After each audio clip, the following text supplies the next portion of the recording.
Magandang araw sa inyong lahat mga kamatyas. Alamin naman natin kung ano ang kaganapang nangyari sa katatapos lang na Tata Steel Masters 2024.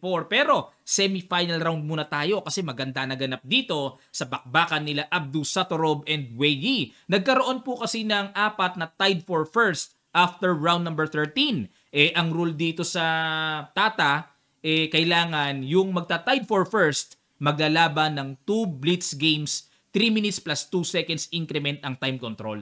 Yung first game nila nagtabla, ito pong second game, nagkabigayan na. Yan ang aalamin natin. Okay? Ang ginawa ni Abdu, nag-E4, Knight F6 si Wei Yi. Sinurpresa kagad ng Alikines defense at nag-E5, Knight D5, D4, D6, Knight F3, kinapture, at nag-C6. Ayan, meron ako naaalala ditong inaral ko dati na kapag nag-knight d7, mayroong knight takes f7, king takes, queen h5 check, king e6, tapos c4, knight f6, d5 check, king d6, queen f7. Yun nga lang po, malawak-lawak ito pero piligro ang black king dito.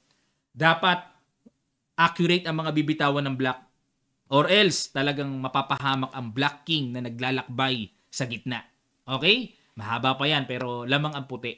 So dito, nag-C6 muna para walang sacrifice mamaya doon.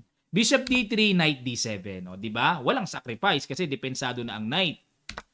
Pero kumapture sa Knight, takes, nag-castle, G6, Rook E1, develop lang, C3, depensa, nag-castle, Knight D2, Rook C8, ayan, para magsi-C5, nag-Knight E4. At yan po ang bagong luto dito sa linyahang ito dahil sa mga nagdaang laban, Knight F3 ang naka-record na dito sa opening database ng chess.com.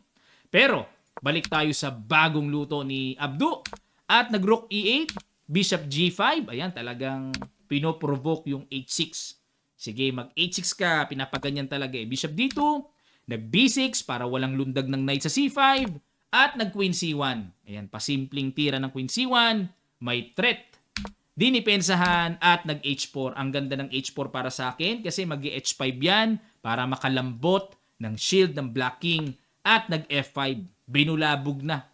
Knight G3, nag-E5. Ayan, mabilis na umaksyon kagad si Wei Yi bago mahuli ang lahat sa swabing-swabing H5. At dito nag-H5 pa rin, pwersadong mag-E4. Hindi kasi makakapture yan kasi may knight takes. Ganun din sa push, alanganin may knight takes. Kaya pwersadong mag-E4 at kumapture muna Bishop E2, may tempong sundot, iwas kagad, at nag-Knight H5. Ayun, para i-threat naman ang Bishop pero hindi na pressure si Wei Yi. Sige, kunin mo ang Bishop ko, wala na akong Bishop pair pero makakapag-produce naman ng strong G-file pressure. Yan ang nakikita kong nasa isip ni Wei Yi, no? At nag-C4, kitang-kita po, blended ratios ang tira dito ni Abdu. Dapat daw ang tira G3 lang para yung knight ilalagay sa F4. Okay? Delikado kasi pag kinapture yun eh. May F4 na paparating. Malakas. Masyadong malakas ang paparating. Kaya G3 lang para may knight F4, i-eliminate, alisin ng knight, solid pa ang puti. Okay? Pero nag-C4 at nag-knight C7. Hindi rin natumbukan dito ni Wei Yi ang malakas na tira Bishop takes D4. Isa-sacrifice talaga yung knight. Ano ba mangyayari? Pag kinapture yan, may Bishop takes F2, another sacrifice. Pag nag-King takes F2, may Queen H4 check at obligado ng umangat ang King. Kailangan ng pumunta dyan. Bakit? Kasi kapag nag-King G1, may Rook takes G2, another brilliant sacrifice. Pag kinapture yan, may Rook G8 check. Sunod-sunod ang dilubyo, mga kamatyas. Kapag nag-King F1, may Queen H3 check, King F2, E3 check, Bishop takes E3, and Queen G2. Ang purpose po ng E3 para hindi na makatakas ang King dyan pag chinek ng Queen.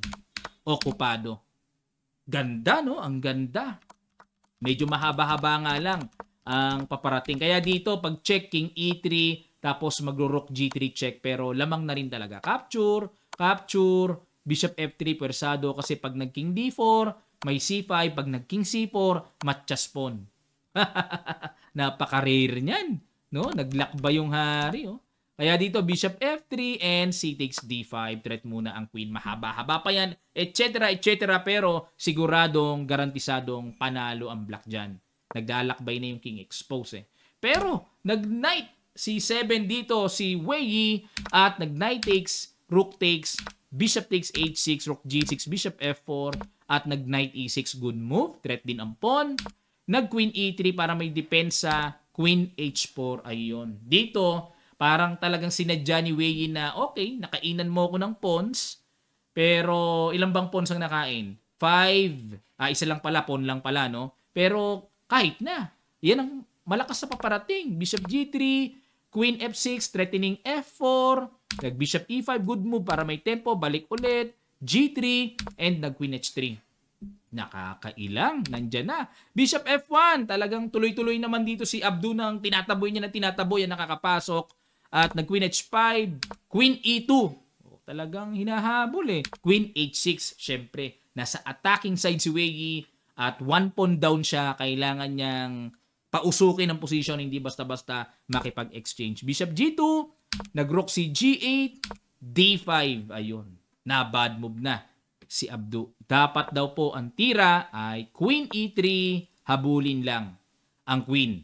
Ayan, okay. Pero dito, nag d5, knight g5. Bishop f4 para hindi makapalag yung knight.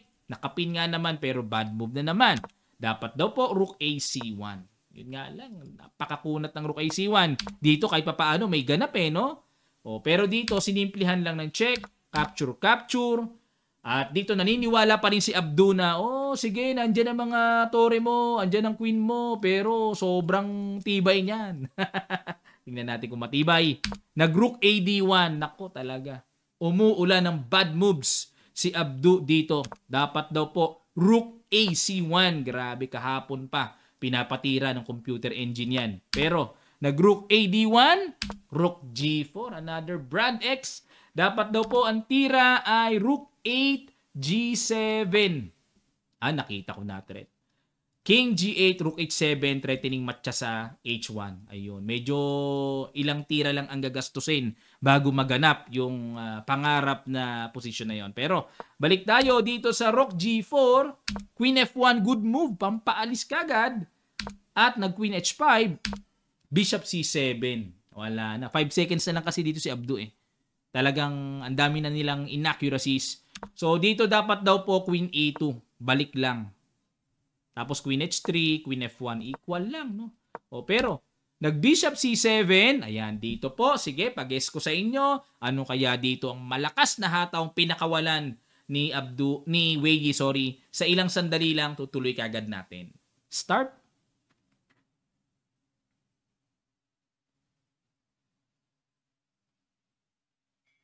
Maraming salamat po. Congrats sa mga nakakita ng pitik na F4. Ang lakas na pala niyan. Pang-atake sa G3. Nag-rook takes E4. Kinapture. Rook E7 check muna. King H6. Nag-F takes G3. Ayan, dito. Sige po. Pitik ulit tayo ng puzzle. Ano kaya na naman ang excellent shot na ginawa ni Wei Yi sa ilang sandali lang? Tutuloy kagad natin. Start. Maraming salamat. Congrats sa mga nakakita ng excellent shot. Sacrifice rook. Capture, capture, king F2 and may rook F3 check. King G1 dito po ay nag-resign na si Abdu. Bakit? Kasi kakapturein na lang yan. Ano pang capture? Rook, persado, di ba? And may queen G5 check, kuha ang tore. Kaya suko talaga. Nalaglag po si Abdu Satorov dito sa semifinals ng kanilang tiebreaker games. At alamin naman natin, ano naman ang naganap sa bakbakan between Gukesh at defending champion Giri para makakaharap naman ni Wei Yi sa pinali. Okay? Yan ang aalamin natin. Maraming salamat po. Sana natuto kayo. At sa mga nagtatanong po ng ating Kamatsas merchandise, hanapin nyo lang po, search nyo lang sa Shopee ang Kamatsas Sporting Goods Shop at makikita nyo po ang mga Kamatsas products doon. Pili na kayo, order na kayo at mag-i-enjoy po kayo sa napaka-quality ng aming mga chess products. Maraming salamat po. Magkita-kita pa tayo sa mga susunod pang chess updates.